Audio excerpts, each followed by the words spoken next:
The committee continues to actively oversee the implementation of the 10-point agenda by meeting stakeholders in socio, economic and political spheres with the aim of making the nation better for all.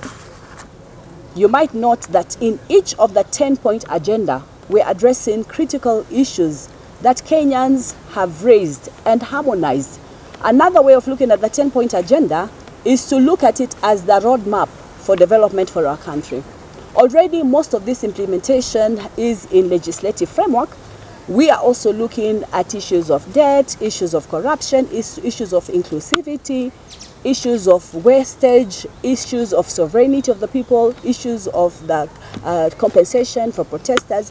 All these issues moving into detail to see whether the infrastructure that has been put into place has actually been able to implement, and we are coming to oversee where that process is. In other words, then we'll be able to come and advise and say, these are the missing gaps. Here is where we need to have coordination.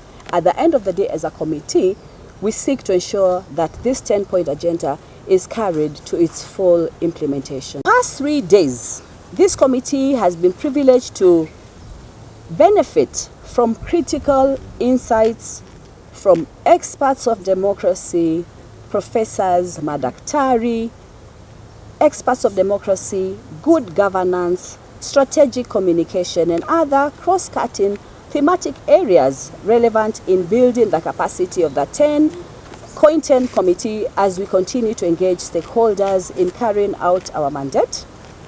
It has been a great pleasure for us, even as we have continued to exercise into this way of being able to acquire and benefit from the knowledge of these experts. This committee will continue to partner with various stakeholders. We want to partner with as many stakeholders as is possible.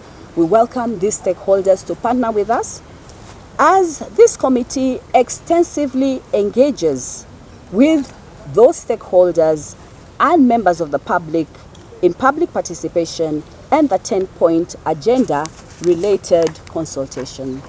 In other words, how to narrow down on the various indicators, how to measure the various indicators, which sources to look at, which sources to consolidate with, which sources to give data from, and then say where the status for implementation is. So very shortly, we want to come with actual data to you in that issue and all the other issues that are raised in the 10-point agenda.